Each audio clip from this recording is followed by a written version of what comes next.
There's an old saying that absence makes the heart grow fonder. In business, the reality is it's usually out of sight, out of mind, and no more so than at this time of confusion and uncertainty. It's important that companies maintain their visibility, their credibility, their authority, and PR is one great way of doing that. But good and effective PR needs to be strategic. So today, I'm delighted to be introducing you to a true exponent of strategic PR. From LexRex Communications, welcome Victoria Moffatt. Hello. Well, hi. hi Hello, Victoria. Lovely to talk to you. So tell us who you are and what you do. Okay, so hi, thank you for having me. My name is Victoria Moffatt and I'm the founder and managing director of LexRex Communications. So LexRex is a PR consultancy for lawyers, primarily for boutique lawyers. So boutique law firms rather than lawyers, boutique law firms are those that are very specialist. So they might have one or up to three sort of service lines. So they might be divorce lawyers, for example. They might deal with residential conveyancing. They might deal with private client, which is sort of wills and probate and other sort of wealth or personal related matters. And we've been in business for nearly 8 years. And before this, I was a practicing solicitor and converted from that and moved into PR. So yeah, the law sort of runs through my blood really. Right. And the way we operate is in a very strategic sort of framework. And I'd be delighted to tell you more about that in a minute. Okay, so you say then your specialty is strategic PR. So what is strategic PR and why is it necessary? Okay, it's possibly easier to start by saying what isn't strategic PR. Okay. So what isn't strategic PR is, writing a press release and doing what we call spray and pray, which is you literally just send it to, any journalist that you've ever heard of in your entire life. It'll get, Yeah, not strategic. No. So what strategic PR is and involves is understanding as a business, as a law firm, as a business, as an organisation, because it's relevant to any sort of organisation, not just for business. Understanding what that business is about and what it's trying to achieve. Now, it might be looking at what it's trying to achieve globally, or it might have a particular project or a product that it perhaps wants to promote or bring to market, and it's sort of putting down on paper, okay, what can we do? What can we do? What can we achieve via PR? Because like any sort of project, if you know what you're aiming for, it's much easier to measure whether you've been successful or not. Yeah, whereas if you just sort of say, let's just do a bit of PR, well, who knows what you've achieved by doing that? So it's working out what you want to do. It's working out a strategy for how you're actually going to deliver that. It's then moving on to look at things like the tactics. So, physically, what are you actually going to do? It's looking at things like and creating yourself key messages, because again, PR is all about communicating with people. So it's about understanding what you're going to say to these people. And it's also to, working out who you actually want to talk to, who are your target audience, who are your stakeholders, who is relevant? Is it going to be a customer? Is it going to be somebody that you work with? Is it going to be somebody who you want to refer work to you? Is it going to be a particular demographic that you want to reach? So it's doing all of that. It's doing all of that within a framework, but then it's also looking at how you measure that. So, right. It's sort of cradle to grave. It's what do we want to achieve? And then at the end of the project, or probably, throughout the project, how are we going to measure it? Okay, excellent. So give me an instance without naming the company where it really worked. What were the results? Okay, so a good example is a few years ago now, we worked with an organisation, a law firm, that wanted very much to become an award-winning law firm. And they sort of knew that if they went and entered and identified, these quite high-profile, very well-respected awards, industry awards, and regional awards and business awards, that actually that would attract the right sort of clients to them. So they were very strategic because they knew exactly what success looked like. So success for them would look like shortlistings or wins in, I think we entered about 24 different categories, and we were shortlisted or won, I think 75% of all those that we entered. So yeah, we knew from the outset what we were trying to do. We did it, and then we recorded it, and we were very successful. I mean, award wins are notoriously sort of tricky to do because, they're all different. Yeah. And, you can look at the categories and the criteria and everything else. But there's no guarantee you're ever going to win or even be shortlisted. So, a 75% hit rate in PR is it's exceptional, really. It's pretty decent. Yeah. Pretty Very decent. good. I know, because I've dealt a lot with tourism awards, and it's not easy. It's not easy. It's really not. It's really not. So listen, can strategic PR work for any company? I know you work primarily with law firms, but can it work for accountants, architects, civil engineers, and so on? Yeah, definitely. I mean, it's at its heart, it's about understanding what you want to do. And I know I keep banging on about this, but it's really important. I think sometimes it's quite easy for a managing director or a CEO or somebody who's in charge to go, should we do a bit of PR? And then the board will go, yeah, let's do a bit of PR. It's not going to be effective, if you come to us with that. What's going to be effective to us is if you agree your targets for the year, and you say to us, these are our targets for the year, and can you help with that? Because yes, we probably can, and and any kind of PR organisation worth its salt probably can, because we know what you're trying to achieve. Yeah, I'm a newspaper. What's the word for alcoholic? I consume newspapers. There's got to be a word there. A paperholic. And I have been for years. Hound. Yeah, news hound. That's right. And it's sad that so many newspaper sales are declining at the moment. There, So how has PR itself responded and changed to this changing media? Well, PR has changed an awful lot. I've been in PR for almost a decade, and my colleagues who've been doing it even longer than me would say the changes that they've experienced are just huge, just massive. There are certainly fewer outlets, many fewer journalists. So I believe it was before my time that in the good old days you could take a journalist out, get them a bit pickled, and then make sure that your stories would be covered. Well, it's not been like that since I've been in PR. But the way we have dealt with it has been to sort of broaden our expertise. So, in the past, media relations, which is, what we're talking about now, would have been probably 100% of what you did as a PR. Whereas now, what we're dealing with is much broader. So we're looking at things, or we deal with social media channels. We do a lot of the online content. So that's your digital marketing. Other elements of our work can include things like newsletters and media relations is still really important, but then there's this whole new area of news and reporting, on things like this, so podcasts and video content and purely online channels. So although the traditional media has shrunk, in lots of ways, there are many more opportunities now for a strategic approach to get your voice heard, more directly sometimes within your target audience. So it's not all doom and gloom. Yeah, I suppose that's provided your client is willing to embrace the wider range of media, not just a headshot and a press release. They've got to be able to present themselves, talk, audio, visual, whatever it may be.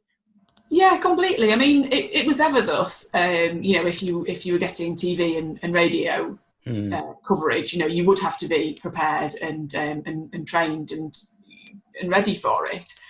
But yeah, I mean, I think people do recognise that the media has changed, and the majority of people, value the opportunities that you can access now. And in some ways, the media has become much more democratic, because I think, in the past, unless you were sort of white, middle class, probably male, probably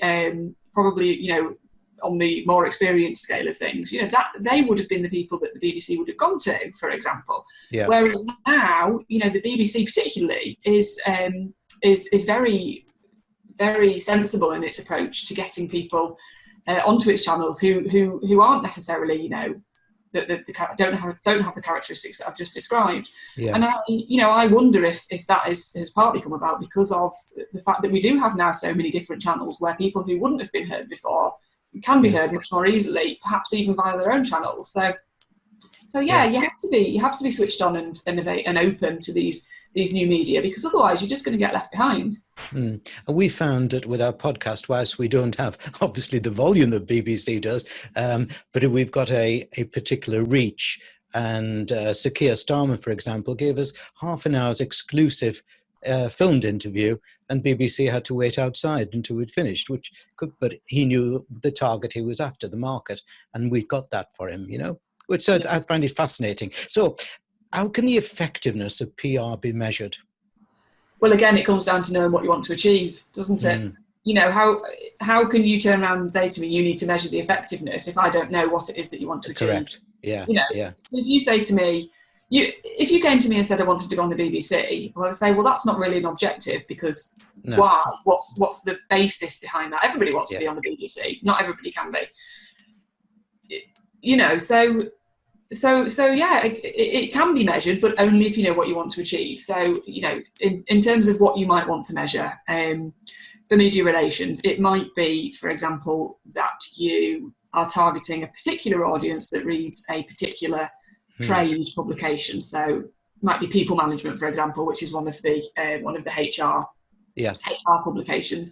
If that's your target audience, and we get you a byline article, which is basically an article that is written by the client, or if we get you some comments in an article that's being written by the journalist, then we can pretty much show that we've discharged our duty there, because we can show you that it's a publication that's read by HR professionals of a certain level and above. We can probably give you an estimate of how many people have seen that. Yep. And we can also look at the key messages. So, did we hit your key messages? Did we say what you want those readers to think about you? Then we've discharged our duty there. Or, social media, for example. There might be a particular account that you want to have following you, so that you can, build a relationship with them. Again, if we know that that's what you want to achieve, then we can create compelling and interesting and informative content that gets you in front of that particular audience or that particular account, for example. So it's all about knowing what you want to achieve. Yeah, but sometimes you need to guide people on actually realizing what they want to achieve. Yes, yeah, absolutely. And I mean, we have our own framework for doing that. So every time we start working with a new client, we do have these potentially quite challenging conversations where we say to them, no, this isn't about getting a bit of PR. This is about aligning and understanding on a really quite deep level what your business is trying to achieve, longer term, short term, medium term, of course, and creating these very bespoke strategies and then delivering them and being able to measure the success of them. So it's a very hands-on process, and our clients do need help with it. But I mean, that's not a bad thing. We don't expect a managing director or a CEO to be an expert in PR. That would, no, that's not their job. Yeah, I do like the way that you are focused very much upon the results, because nowadays, procurement comes into the purchasing of marketing services, and they want to know, how do we measure what the spend is? Yeah. Okay, look, in this world of blogging, everyone's a citizen journalist, or they think they are, by the way. Yeah. And they think, well, I don't need to buy PR services. Do you think this is dumbing down PR or false economy by the company that's saying that? I think it depends on how good their content is. To be perfectly honest, there are some businesses that are absolutely exceptional at creating their own content, because they understand all the things that we've just talked about. They know who they want to speak to, they know what they want to say, they know how to measure success, and they're very strategic. So for those sorts of companies, no, I think you don't need my services. Just crack on. I think the problem can come again where you have that, let's just do a bit of blogging sort of approach. So does it devalue it? No, it doesn't devalue what we do, because we're good at what we do. I think if you do it badly, then you will reap what you sow, in essence. Yeah, I find that many companies that do it by themselves just want to communicate their marketing message, not what the media wants. I was once film interviewing the editor of The Journal, which is a big newspaper in Newcastle upon Tyne, and he said, this type of story you want is somebody to be sitting in the pub next to you, standing in the pub next to you, and say, hey, have you seen this? Yeah. Complete. I mean, yeah, absolutely. I mean, I can't emphasize that enough, really. The journalists, the media is not your marketing tool. No.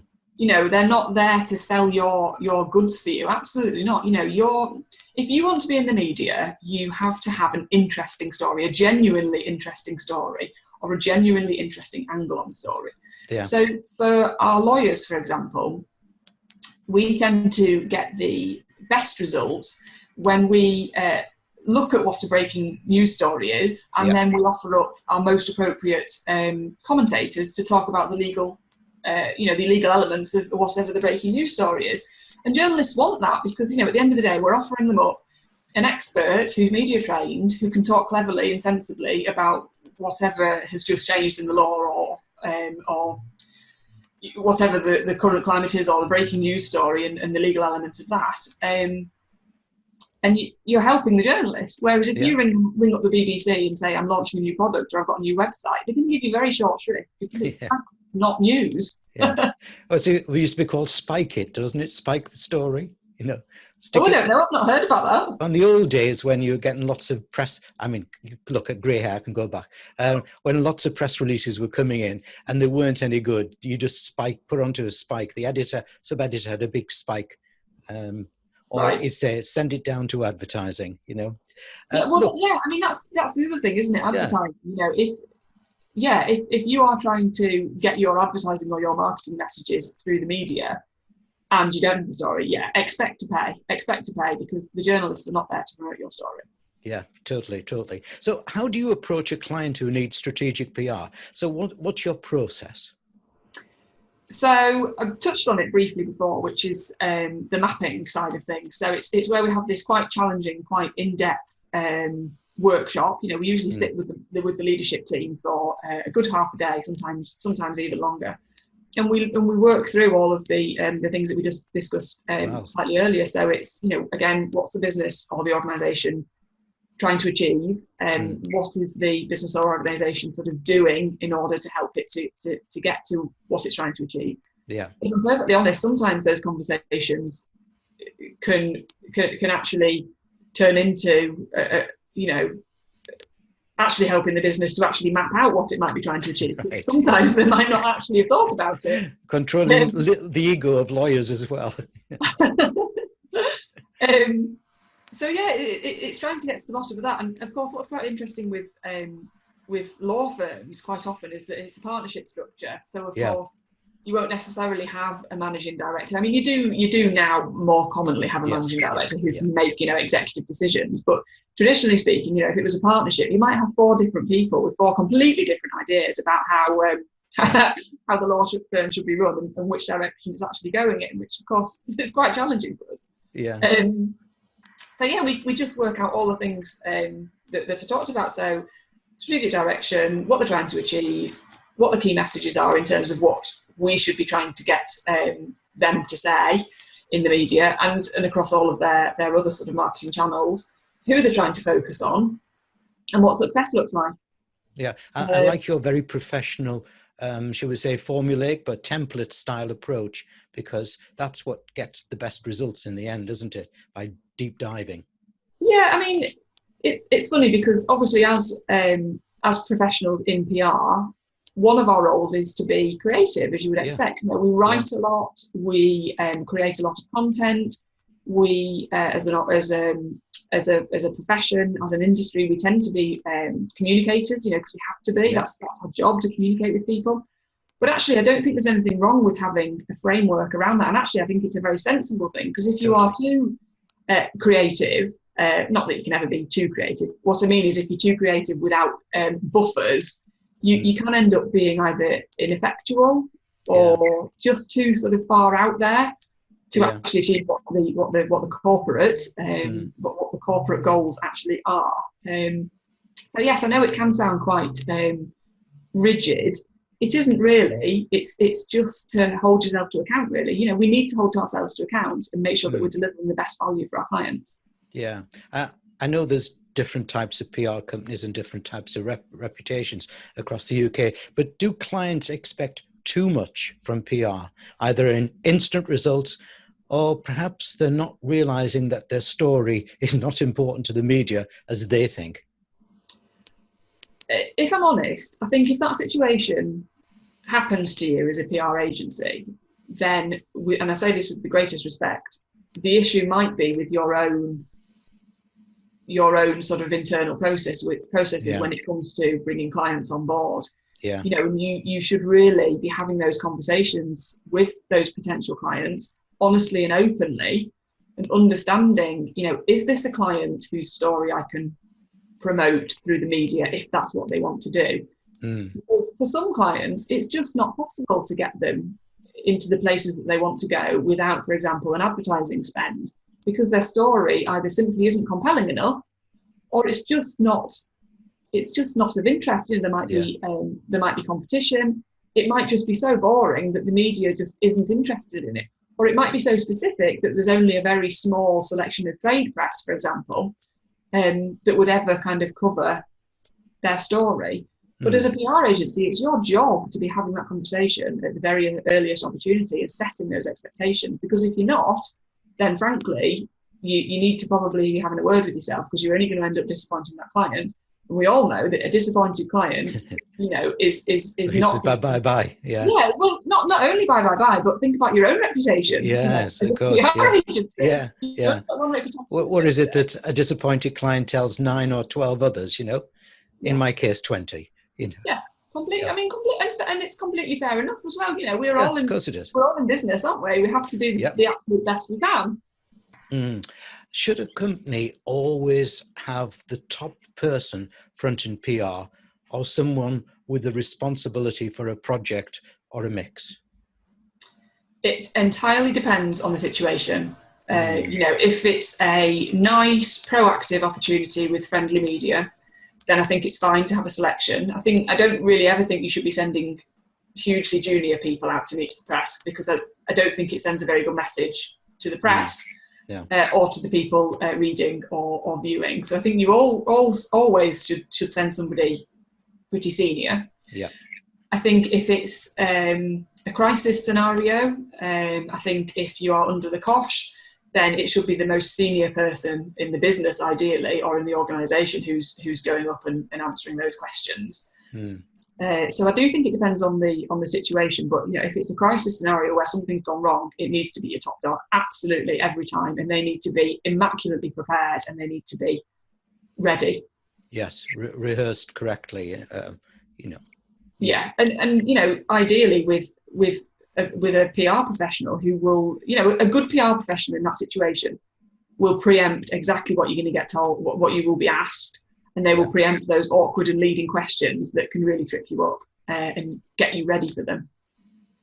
Oh, so I've failed already. I haven't thought of any awkward questions for you. You know. So, look, what do you believe is important in the placing of a PR piece in the media?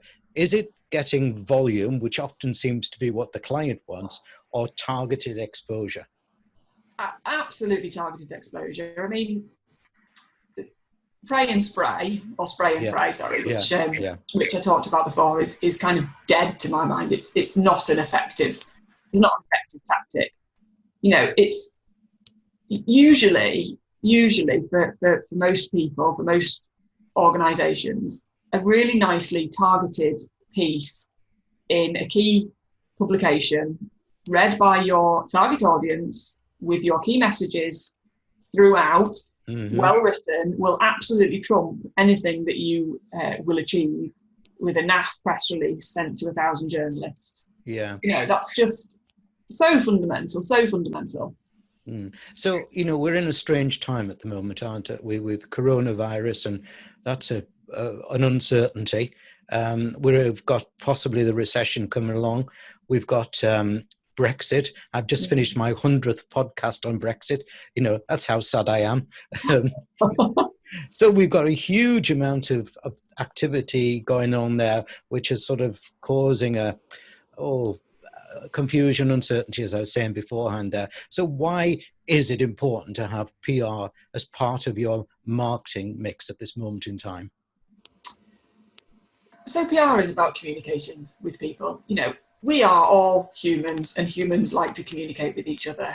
Yeah. So I mean, it's a difficult one, isn't it? Because I completely understand at the minute, with the vast majority of businesses and organisations facing, I know everybody keeps saying unprecedented, challenging, difficult. These words are just getting bandied around, like sweets. But we really are like you said, in very strange times.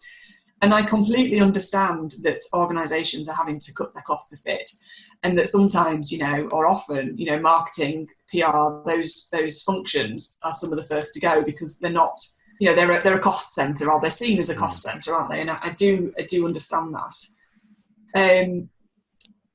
But what I would say is, we will all be relying upon communications in the next few months to enable us to sell.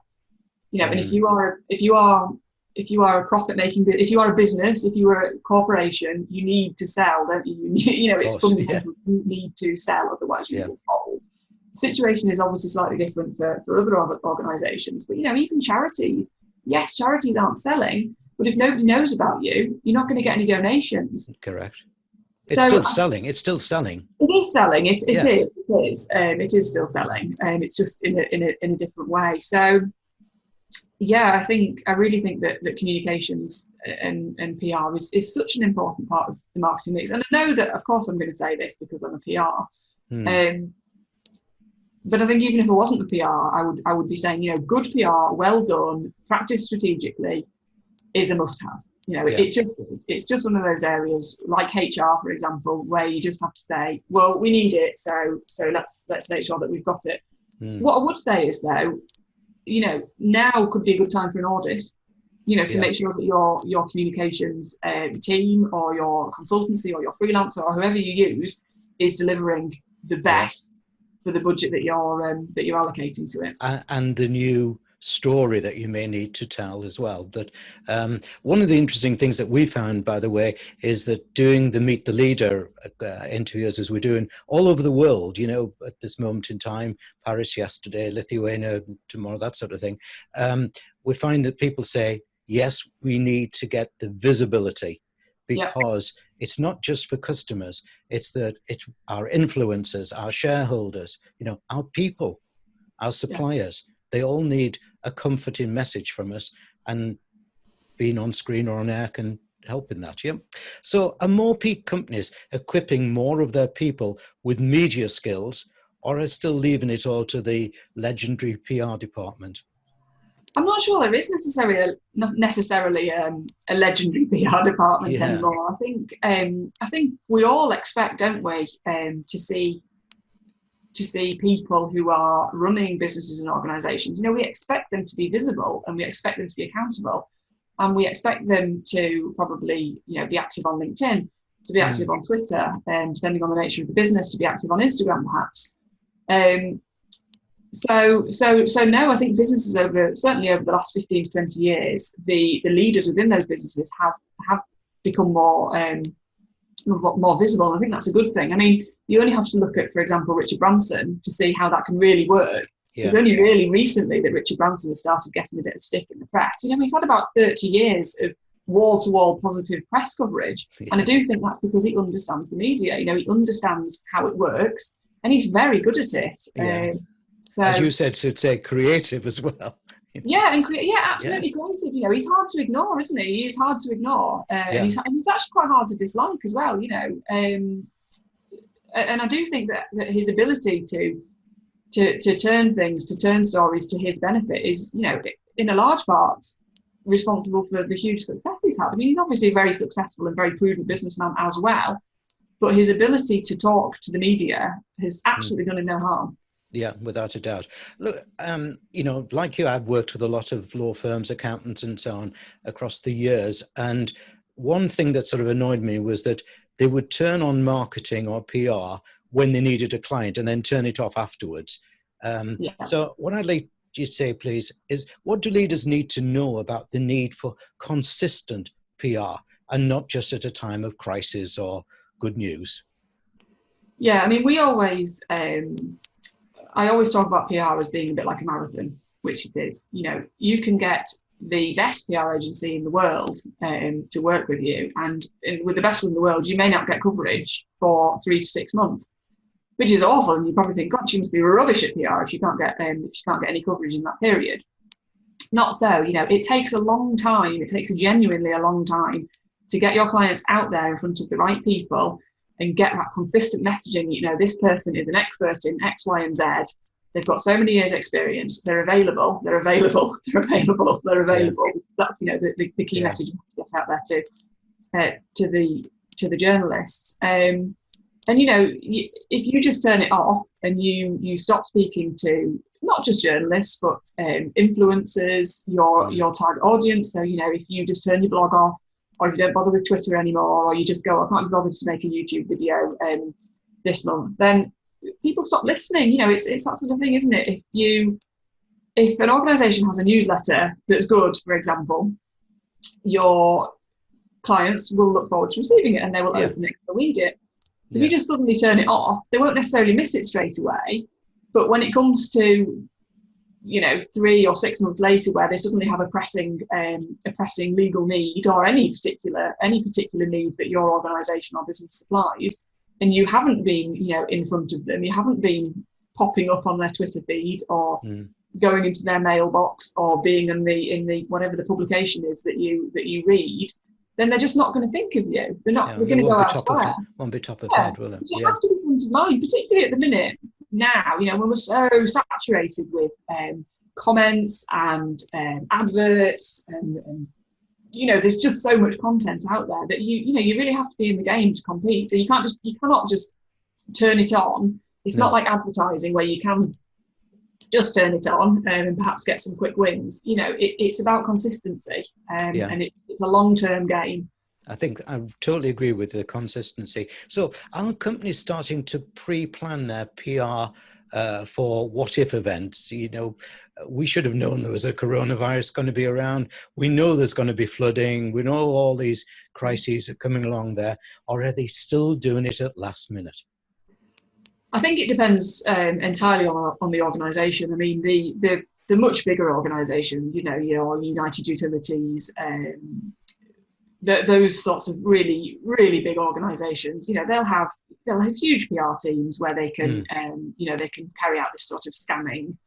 For the rest of us, for other organisations, it's quite a tricky sell, that to try to say to people, you really should be doing this horizon scanning to see, what's coming up.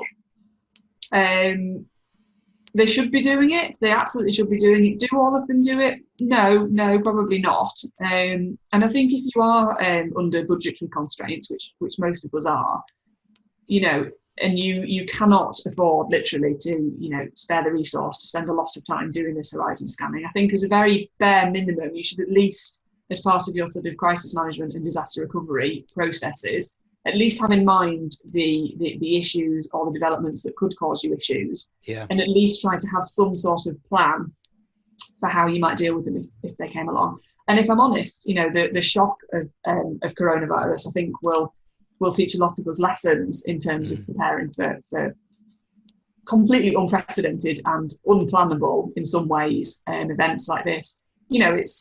I'm not trying to go off on a big rant here about our government or anything like that, but apparently I think it was 2006 or 1996, I can't remember, 2006 perhaps, or maybe 2016. Anyway, at some point over the past few years, we did a massive pandemic exercise, didn't we? 2016, Was it 16? Right, yeah. Apologies.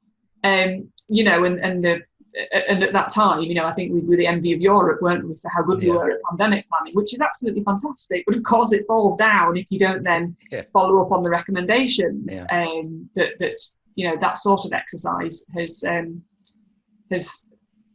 delivered. And I think the same goes for all of us. We need to be thinking about the unplannable for, or the seemingly unplannable for, but then the lessons that come out of that planning need to be, learned from, and we need to take it from A to Z, not just kind of A to G, and then just go, oh, well, it'll never happen anyway, so we won't bother. I do love the way that LexRex is very strategic, but not just a strategic. You're making the client think, and that's really, really important. Whereas, well, it's a partnership. Far too many other organisations are reactive to the client instead of being a bit proactive, making them think. Victoria, I've thoroughly enjoyed our conversation together. Before we go off, I want to ask you, what's your parting message to companies considering strategic PR? Okay, so my parting message is to anybody sort of considering doing PR, or for the first time, or redeveloping or reviewing their PR, be strategic or don't bother. Dead simple. Yeah, dead simple. Victoria, I've thoroughly enjoyed our conversation. Thank you very much indeed.